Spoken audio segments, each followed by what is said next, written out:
अब आप कहोगे मैम आपने तो ये बता दिया था कि राज्यपाल, आर्टिकल 153 में आपने बता दिया था कि राज्य का एक राज्यपाल होगा, लेकिन हमने ये बताया था कि आर्टिकल 153 में जो है वो राज्यपाल के पद के बारे में बताया था कि राज्य का एक राज्यपाल होगा, इसके संबंध में बता दिया गया था। लेकिन उनकी नियुक्ति के संबंध में जो है वो आर्टिकल 155 में बताया गया है।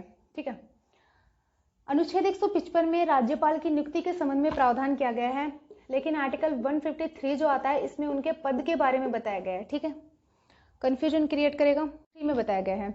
लेकिन आर्टिकल 155 जो आता है उसमें राज्य के राज्यपाल की नियुक्ति के संबंध में बताया गया है। अब आपके दिमाग में क्वेश्चन आएगा कि राज्यपाल की नियुक्ति कौन करते हैं, इससे जो वो बहुत ज्यादा क्वेश्चन पूछा जाता है कि राज्यपाल की नियुक्ति कौन करते हैं। तो राज्यपाल की नियुक्ति जो होती है वो राष्ट्रपति के द्वारा की जाती है। राज्यपाल की नियुक्ति जो होती है वो राष्ट्रपति के द्वारा की जाती है। अब राष्ट्रपति के द्वारा की जाती है तो राज्यपाल, अवश्य बात है कि राज्यपाल त्यागपत्र भी राष्ट्रपति जी को देंगे। तो राज्यपाल जो होते हैं वो अपना त्यागपत्र किसको देते हैं, राष्ट्रपति को। राष्ट्रपति के प्रसाद पर्यंत या इच्छा पर्यंत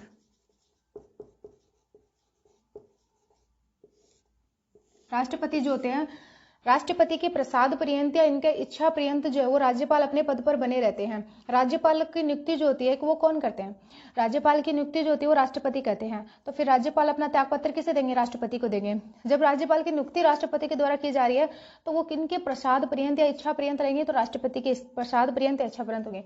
और राष्ट्रपति के बारे में हमने आपको कहा था कि ये अपनी शक्तियों का प्रयोग स्वयं अपने अधीनस्थ अधिकारियों के माध्यम से कर सकते हैं। तो वैसे जो है वो राष्ट्रपति अपने प्रधानमंत्री और मंत्री परिषद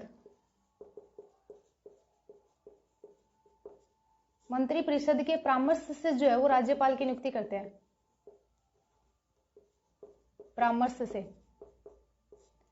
सेंस क्या है, मतलब कि आर्टिकल 155 जो आता है उसमें राज्यपाल की नियुक्ति के संबंध में बताया गया है।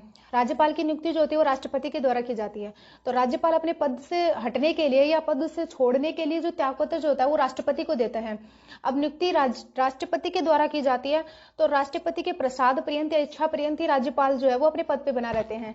लेकिन अगर हम सीधे देखें तो ये मंत्री परिषद और प्रधानमंत्री के इच्छा पर्यंत भी जो है वो अपने पद पर बने रहते हैं। ठीक है, क्योंकि राष्ट्रपति जो है वो राज्यपाल की नियुक्ति करते हैं तब जो है वो प्रधानमंत्री और मंत्री परिषद से जो वो परामर्श लेते हैं। ठीक है, परामर्श लेते हैं। ये आर्टिकल 155 आपको याद होगा, यानी कि आर्टिकल 155 में राज्यपाल की नियुक्ति के संबंध में प्रावधान किए गए हैं कि राष्ट्रपति के द्वारा जो है वो राज्यपाल की नियुक्ति की जाती है।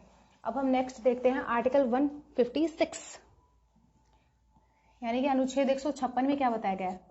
अनुच्छेद 156 जो आता है उसमें राज्यपाल के कार्यकाल व या लगा लो पदावधि। राज्यपाल का कार्यकाल कितने साल का होता है, सबको पता है 5 साल का होता है। लेकिन ये पद ग्रहण करने की तारीख से 5 साल तक अपने पद पर बने रहते हैं। ठीक है, पद ग्रहण करने की तारीख से 5 साल तक जो वो राज्यपाल अपने पद पर बने रहते हैं। राज्यपाल का कार्यकाल व पदावधि के बारे में बताया गया है कि पद ग्रहण करने की तारीख से 5 साल तक जो वो राज्यपाल अपने पद पर बने रहते हैं। ये कौन से आर्टिकल में बताया गया, आर्टिकल नंबर 156 में, 156 में जो राज्यपाल के कार्यकाल या पदावधि के संबंध में प्रावधान किए गए हैं। अब हम नेक्स्ट आर्टिकल देखते हैं, आर्टिकल 57 कि आर्टिकल 157 में क्या बताया गया है। आर्टिकल 157 में क्या बताया गया है वो देखेंगे अब, यानी अनुच्छेद 157 में जो है वो राष्ट्रपति के पद हेतु योग्यताएं, यानी कि राष्ट्रपति के पद के लिए क्या क्या योग्यताएं निर्धारित की गई हैं वो हमें आर्टिकल 157 में बताया गया है। अनुच्छेद 157 जो आता है उसमें राष्ट्रपति के पद के लिए क्या क्या योग्यताएं निर्धारित की गई है वो हमें आर्टिकल 157 में बताया गया है। राष्ट्रपति के पद हेतु क्या क्या योग्यताएं होनी चाहिए, तो सबसे पहले तो ये आती है कि वो भारत के नागरिक होने चाहिए, भारत के नागरिक। दूसरी आती है कि वो 35 वर्ष पूरी कर चुके हो, ठीक है। और तीसरी आती है वो किसी लाभ के पद पर ना हो, ये तो शर्त आ जाएगी, है ना। योग्यताएं तो ये आती है कि वो भारत के नागरिक होने चाहिए, 35 वर्ष की पूरी मतलब वर्ष की आयु जो वो पूरी कर चुके हो, 35 वर्ष की आयु पूरी कर चुके हो, 35 वर्ष की आयु पूरी कर, यानी कि अनुच्छेद 157 जो आता है उसमें राष्ट्रपति के पद हेतु योग्यताएं आती है कि राष्ट्रपति के पद पर नियुक्त होने के लिए क्या क्या योग्यताएं होनी चाहिए।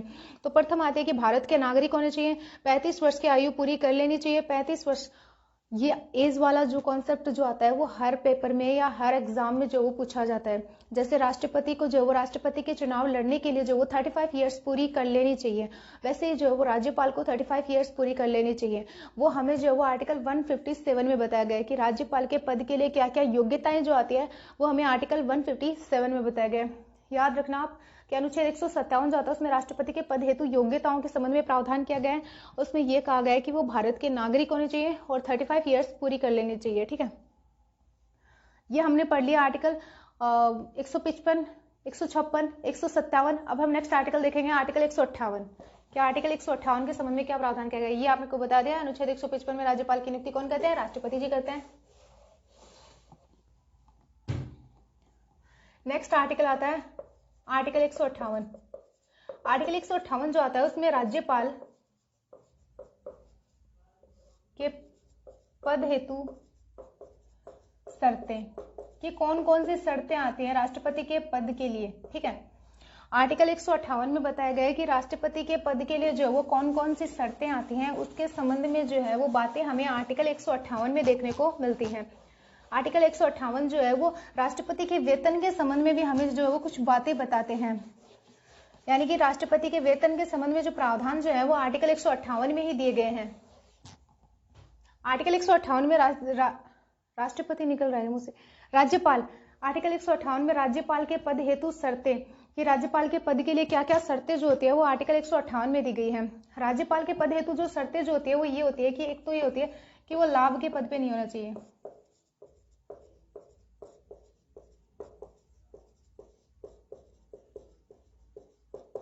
लाभ के पद पे नहीं होने चाहिए।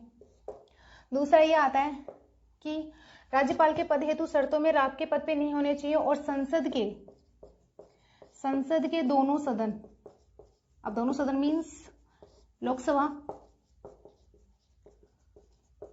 और राज्यसभा, संसद के दोनों सदन लोकसभा व राज्यसभा और राज्य विधानमंडल, राज्य विधानमंडल में कई कई जो स्टेट जो आते हैं उनमें विधान परिषद हमें देखने को मिल जाती है, लेकिन विधान सभा और विधान परिषद, ठीक है, इनके सदस्य नहीं होने चाहिए। राज्य के दोनों सदन और राज्य के विधानमंडल के सदस्य नहीं होने चाहिए।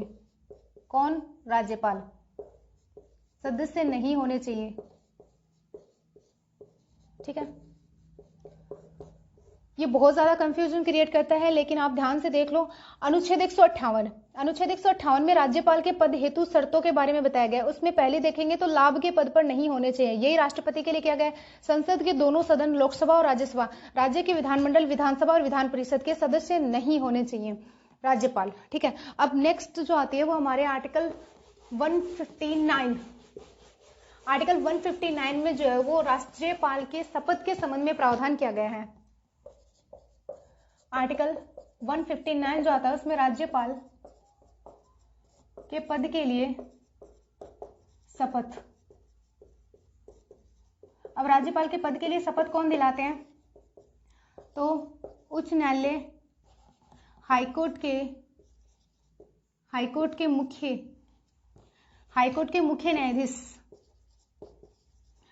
मुख्य न्यायाधीश के द्वारा राज्यपाल को शपथ दिलाई जाती है। हाईकोर्ट के मुख्य न्यायाधीश के द्वारा राज्यपाल को शपथ दिलाई जाती है। अगर किसी कारणवश हाईकोर्ट के मुख्य न्यायाधीश जो होते हैं वो अनुपस्थित रहते हैं तो फिर हाईकोर्ट के वरिष्ठतम न्यायाधीश द्वारा उनको शपथ दिलाई जाती है, ठीक है, याद रखना।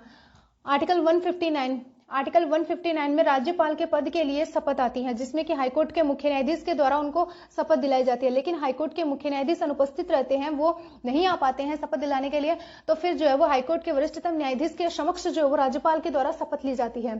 ठीक है, कि हम जो है वो संविधान का संरक्षण करेंगे, उनका प्रतिरक्षण करेंगे, इसके संबंध में जो है वो शपथ ली जाती है राज्यपाल के द्वारा।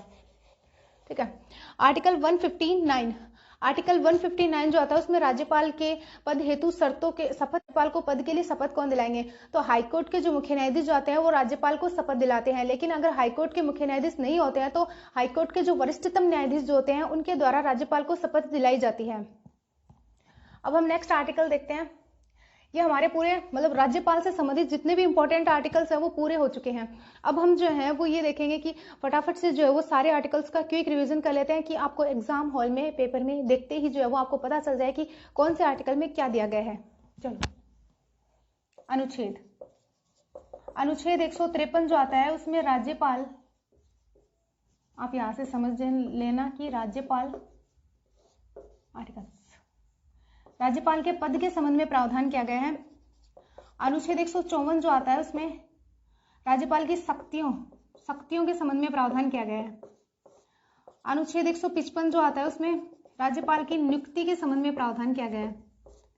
अनुच्छेद 156 जो आता है उसमें राज्यपाल के कार्यकाल के संबंध में प्रावधान किया गया है, कार्यकाल। अनुच्छेद 157 जो आता है उसमें राज्यपाल की योग्यताओं के संबंध में प्रावधान किया गया है। अनुच्छेद 158 जो आता है उसमें राज्यपाल के पद हेतु जो शर्तें जो होती हैं उनके संबंध में प्रावधान किया गया है। और अनुच्छेद 159 जो आता है उसमें राज्यपाल के पद हेतु शपथ के संबंध में प्रावधान जो है वो किया गया है। इतने याद रखने आपको आर्टिकल्स। ठीक है, यानी कि आर्टिकल्स 153 जो आता है उसमें राज्यपाल के पद के संबंध में प्रावधान किया गया है। आर्टिकल 154 जो आता है उसमें शक्तियों के संबंध में। आर्टिकल 155 जो आता है उसमें नियुक्ति के संबंध में। आर्टिकल 156 जो आता है उसमें कार्यकाल के संबंध में। आर्टिकल 157 में योग्यताओं के संबंध में। आर्टिकल 158 जो आता है उसमें शर्तों के संबंध में। आर्टिकल 159 जो आता है उसमें शपथ के संबंध में। अगर वीडियो अच्छा लगा हो तो लाइक, शेयर और सब्सक्राइब जरूर करें एंड बाय बाय।